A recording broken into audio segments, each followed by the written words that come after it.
And guys, in case you don't know, the Chicago Sky is, well, they're crashing and burning to the ground.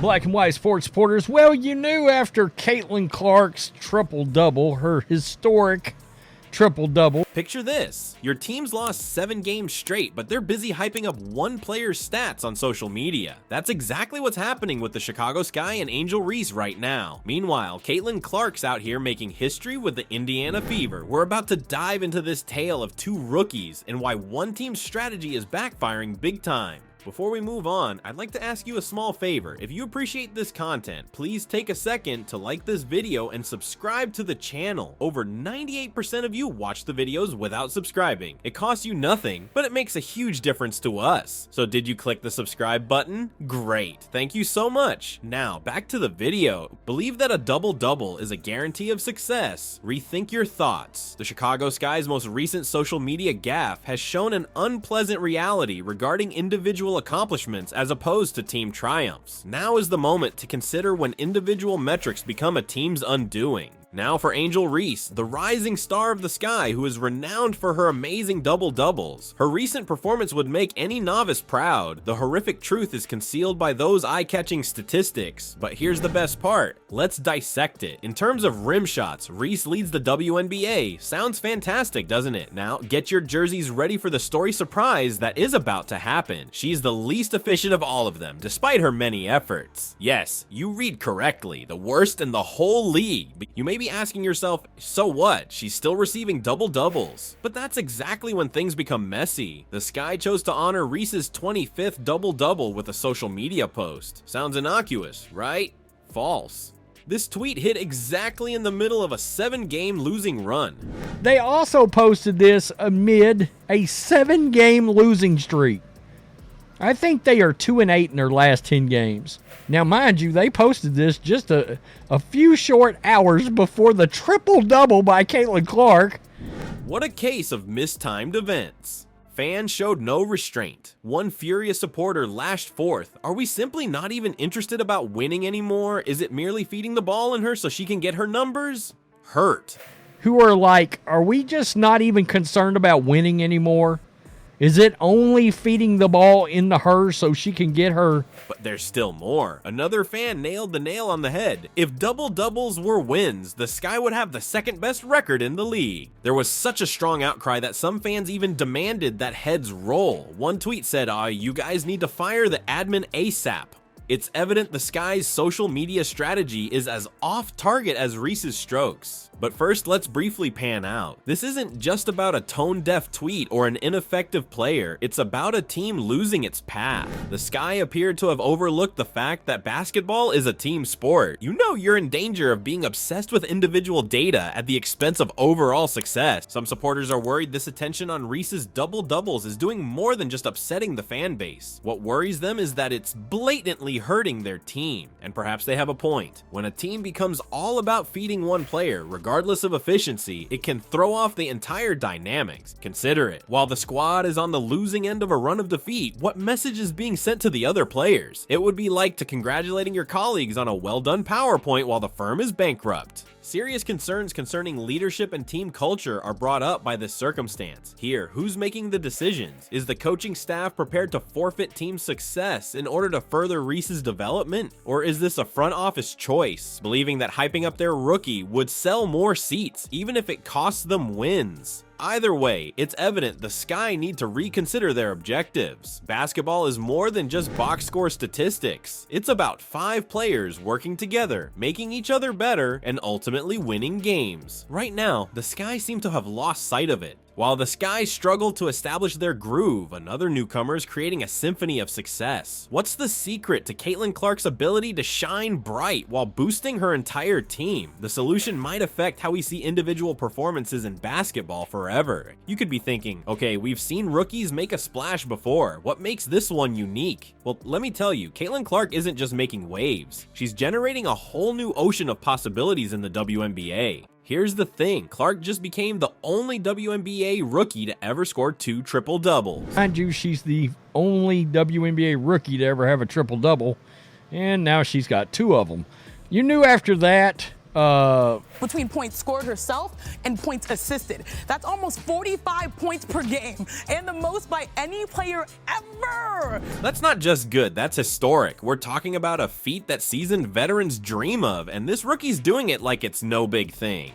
But there's still more. While Angel Reese is gaining headlines for her double-doubles, Clark is quietly changing what it means to be a team player. She's not simply putting up stats, she's altering the game. You see, Clark's successes aren't just personal milestones, they're boosting her squad to new heights. Unlike the Sky's predicament, where individual metrics seem to be overshadowing team achievement, Clark's performances are boosting everyone around her. Let's dissect it. Not only is Clark a contender for Rookie of the Year, but she's also a serious contender for MVP.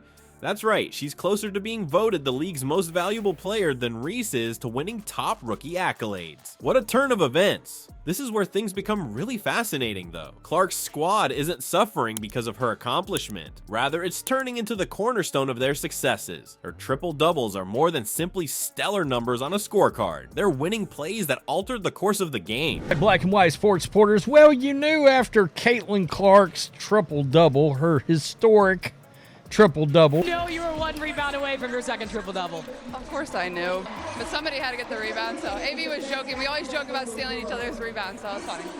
This begs the intriguing question, does the team create the player, or does the player create the team? It appears to be a little of both in Clark's instance. Her capacity to improve her teammates is what really sets her unique, even though her own talent is apparent. Consider it. When was the last time a rookie improved the performance of the entire squad in addition to dominating statistically? It's as like Clark decided to rewrite the entire Superstar playbook after reading it.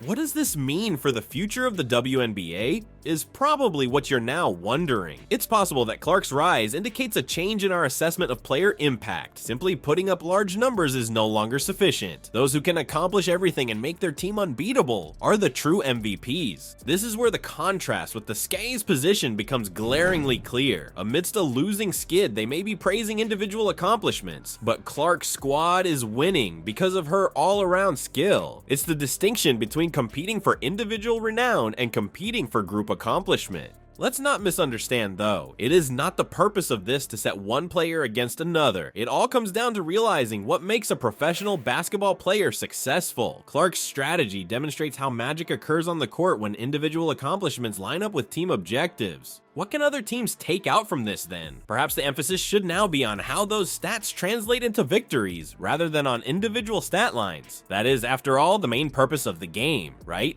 Believe that the scoreboard is the only factor in team success. Teammates involved, and then also just her growth. It's been great. And she's making sure she's finding those open players. Of course she knew. She was hunting that rebound down. 24 points, 10 rebounds, 10 assists. The Fever win their 5th in a row. Rethink your thoughts. The Chicago Sky's most recent action had players and supporters cheering. These days, the issue isn't just about losing games. It's about losing the identity of the entire brand. What could be worse than a losing skid of 7 games, you ask? What if a team has lost sight of what it means to be a team? The Chicago Sky is experiencing precisely that, and the consequences are greater than anyone could have predicted. Let's talk about the elephant in the room, or should I say the player who's not in the spotlight. Cardoso Camila. Yes, it's likely that you haven't heard anything about her.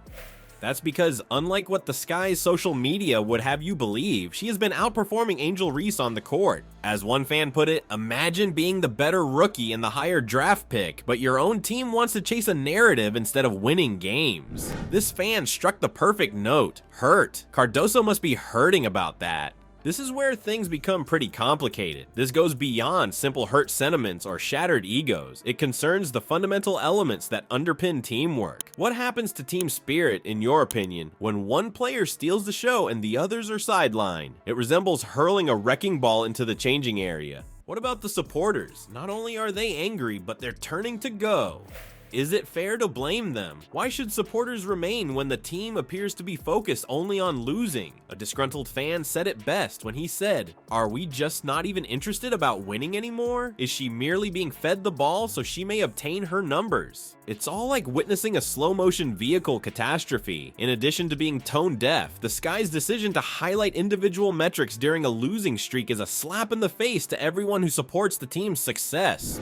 And guys, in case you don't know, the Chicago Sky is, well, they're crashing and burning to the ground. And Angel took some shrapnel in this Caitlin Clark thing. But there's still more. This is more than just a seasonal issue. It has to do with the franchise's overall future. You're losing more than just games when you put individual stats ahead of team performance. You're losing your identity. You're telling your players, your supporters, and the whole league that personal glory counts more than collective achievement. Consider the long-term repercussions. When your team has a reputation for taking favorites, how can you draw in the best players? When you're celebrating defeat, how can you create a culture of winning? The supposed, at least I keep getting told this, supposed all-world double-double near Rookie of the Year candidate, right? It's like attempting to build a house on quicksand. It's just not gonna work. And let's not forget about the fans who've stuck with the Sky through thick and thin. They are the franchise's lifeblood and more than just viewers. There are more than just vacant seats in the arena when they start to leave. It has lost money, lost steam, and lost confidence in the principles the team upholds. What then is the remedy? The Sky needs to give himself a serious examination. They should never forget what first made them a formidable opponent. It wasn't just one player's stats. It was a team working together, pushing each other to be better, and putting wins above all else. The clock's ticking for the Chicago Sky. They need to decide what to do. Do they continue down this path of individual glory and risk losing everything they've built? Or do they get back to fundamentals, focus on team performance, and recover the trust they've lost? One thing's for sure, the next move the Sky make might define their brand for years to come. It's not simply about turning around a losing streak anymore. It's about rediscovering what it means to be a team in the truest meaning of the word.